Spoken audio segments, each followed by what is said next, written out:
Good morning. Eu não sei se vai acontecer com vocês o que acontece comigo. Eu gosto que quando uma pessoa está ouvindo um palestrante, um professor, eu gosto que ele cita o livro.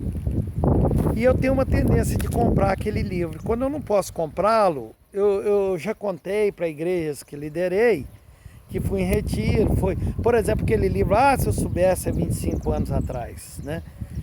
Eu contei, né? Quando chegou lá uma data comemorativa, meu aniversário, o casal da igreja que tinha assim, né, me presentearam com esse livro. E escreveram uma dedicatória linda dizendo que uma construção é feita com tijolos. Depois me perguntaram, o senhor entendeu o que nós falamos? Eu falei, não entendi não, vocês têm que me explicar.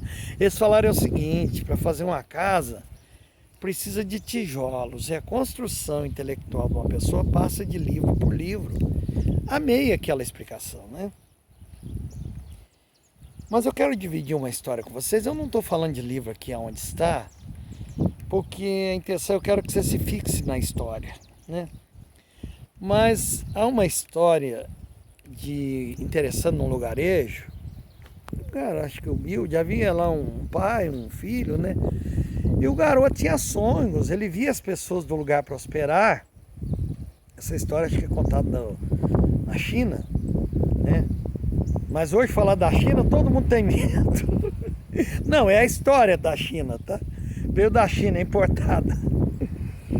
E o garoto estava crescendo e dizia, pai, eu quero ter um cavalo, pai. Pai, por favor, pai, eu quero ter um cavalo.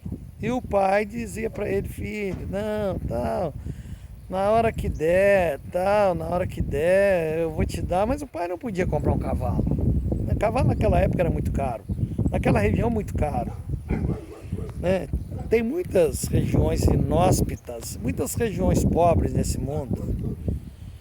E as pessoas eram pobres mesmo. Eu venho de uma família pobre, né? Eu não tenho medo da minha origem, não.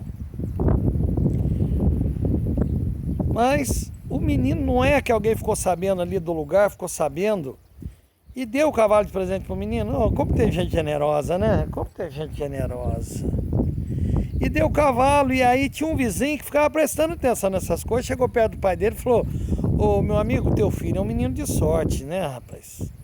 Tinha vontade de ter um cavalo, agora ganhou o cavalo, né? O outro vizinho lá deu o cavalo para ele, e agora ele está feliz. O pai disse assim, pode ser sorte e pode ser azar. Aí o cara foi embora. O garoto começou a andar no cavalo e tal, e eu sei dizer que um dia o cavalo fugiu, foi embora. E o menino ficou sem o cavalo. Aí o vizinho de olho foi lá e falou assim, ô vizinho, mas que coisa, hein? Teu menino tinha uma vontade de ter um cavalo, ganhou um cavalo aí do vizinho, mas o cavalo dele foi embora. Ele falou, pode ser sorte, pode ser azar. Sabe o que aconteceu? O cavalo dele foi embora, só que ele fez amizade lá com os cavalos selvagens e voltou com uns 20, 30 cavalos. Quando o vizinho viu aquilo, ficou doido. Foi lá nele, falou, rapaz, mas como é que pode? O teu filho tinha vontade de ter um cavalo. Né? Ganhou o cavalo ali do vizinho. O cavalo foi embora.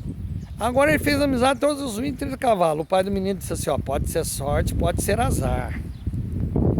O pai dele sempre falava isso, né? A resposta dele era essa, pode ser sorte e pode ser azar. E os cavalos, você sabe que você não amansa ele com pouco tempo, né? Esses cavalos eram selvagens.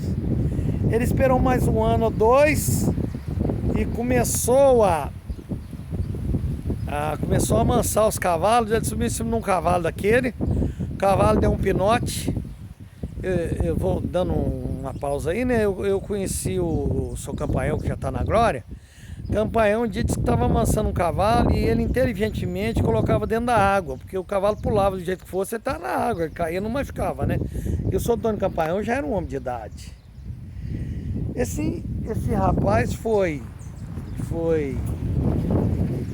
amansar o cavalo, um daqueles cavalos derrubou ele quebrou a perna.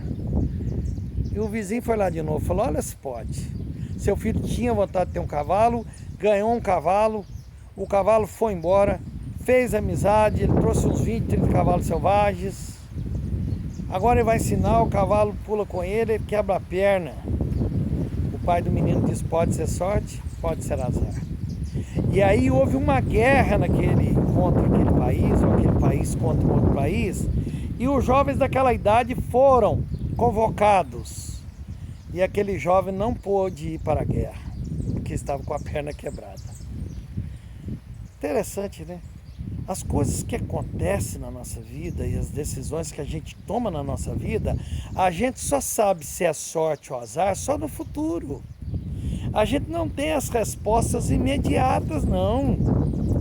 Entendeu? É como plantar alguma coisa. Ninguém planta uma semente, a não ser a história do menino lá do pé de feijão, que era um pé mágico, plantou lá e no outro dia já nasceu e criou e foi parar lá no topo do céu, né? Não, as nossas atitudes de namoro, de casamento, de amizade, a escolha do curso, a gente só sabe se é sorte ou se é azar no futuro. As colheitas. É óbvio que nós temos que fazer o nosso dever de casa. Por exemplo, no meu dicionário não existe a palavra divórcio. Isso é no meu dicionário. A pessoa que eu casei é uma pessoa maravilhosa. Eu acredito também que 80% do casamento está na mão da mulher, não está na mão do homem. Aí você pode me ouvir, tá me vendo, dizendo que é mulher, né? Tá dizendo, mas ô, Antônio Carlos, você tá jogando um peso muito grande sobre mim, ué, meu marido só faz besteira. Não, mas a mulher, ela tem um poder que ela não sabe que tem. A gente fala que manda, mas na verdade quem manda é ela. Aí vocês me fizeram lembrar de outra história, eu vou contar agora.